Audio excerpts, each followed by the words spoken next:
are we still surprised that Nonito Donaire is doing this at 39 years of age? Sabi nga ni Nonito, after he lost his big match against the Monster Inoue, he found that it is not really the number of matches that you do in a year. It's actually feeling your body, knowing when you have to give it rest, knowing when you have to take a step back before you can take 2 steps forward. And we saw all of that in his match against Gaballo. You know, si Reymart Gaballo has a very bright future ahead of him. I just thought that going up against Donaire at this stage of his career was a reach, was a far jump, because he really has not defeated anyone near the caliber yet of Nonito Donaire. But since he was mandatory, he had to take it. Yeah. And I'm sure he learned a lot of lessons that he will use to become a world champion in the future. But now it's still the time of the Filipino Flash. And you know, Nonito Donaire at the press con mentioned about unifying his belt. So what do you think would be the next steps, or what would be next for Nonito Donaire?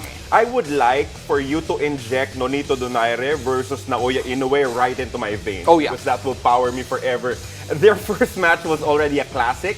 And since Donaire weirdly got better, I mean, after 2 years after that big showdown, then by all means, let's have that rematch and let's see who will be the king of 118. Absolutely. Now, let's shift things down to the Octagon. We have a lot of combat sports to talk about. So moving on to the Octagon first, of course, we have to talk about the history made by Juliana Peña at UFC 269 after she submitted si Nunez via rear naked choke. Meggie, again, it feels like something that you could do in terms of choking someone out. How is it?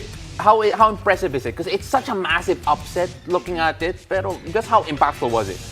I think it's very impactful because it goes to show like the power of grappling, having that in your arsenal. Yeah. You know, I mean, MMA, of course, it's a mix of different kinds of martial arts, but here you can see that no matter how skilled the striker, even how well-rounded, if you do not take the grappling aspect seriously, then it's gonna make a statement. I love how biased Meggie is. Yeah, you know, really grappling. No, it's true. I'm biased. It's true though. But just to remind everyone just how much of an underdog how much of an underdog Peña was. Yeah. She was an under 1100 underdog against a clear favorite. And when you look at those types of odds, nagulat ka ba that someone with that technical ability is able to pull out a win?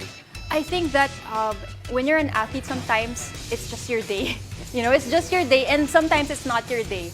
And it really happens. You know, it surprises us, but I think it really adds like even more flavor into the martial arts world. Sometimes you don't expect what's gonna happen, and you see it. Yeah, and Meggie and Carlo, we didn't have just one submission, but we actually had 2 submissions in the UFC 269. And this one was care of Charles Oliveira via a standing rear end choke. So how crazy was that win by Charles?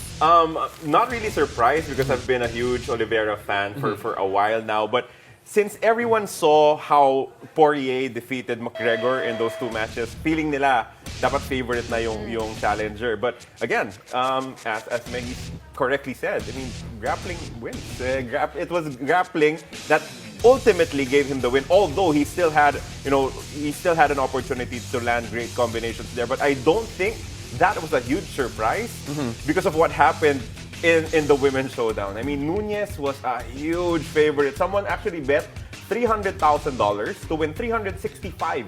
Yun lang yung pwede niyang panulunan. Yeah, 300 or actually, it was the 365. 4th biggest upset ever in UFC history. So just putting it into context, that's how big it was of a win. You know, yeah, it's incredible just how big that win was. And again, this is such a big win for those who actually advocate grappling. Excuse me, Meggie. Yeah. No, don't worry.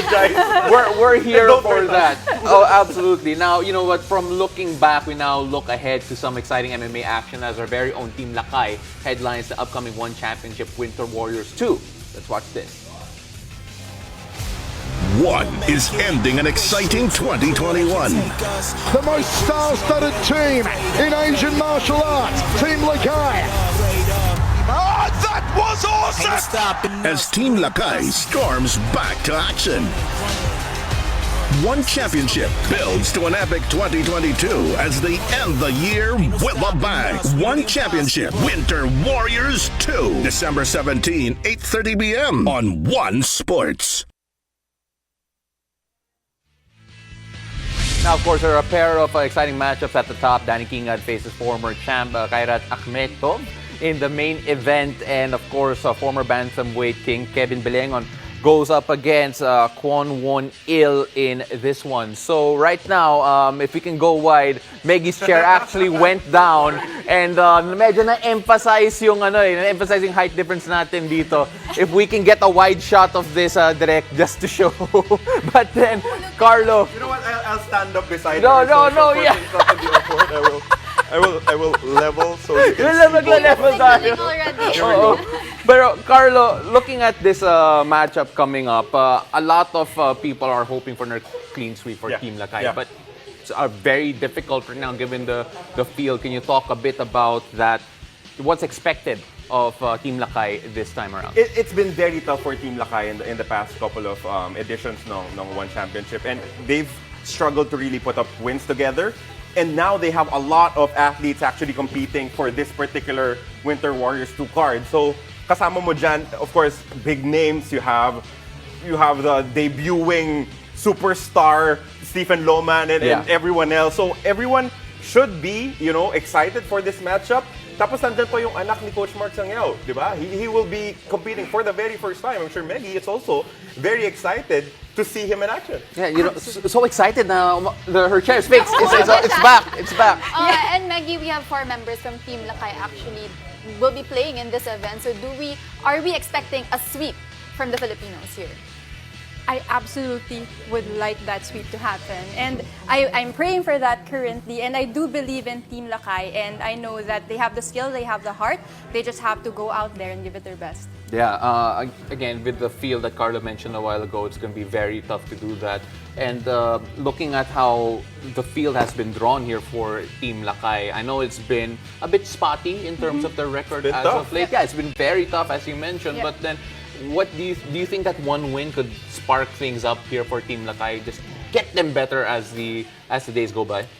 For me, I do not want to underestimate athletes that have gone through a loss. I personally have been fresh from a loss, and sometimes the drive is even more after coming from a loss. But yes, you're right. Sometimes it takes one to fire up the entire team. So that could happen, and I hope that does happen.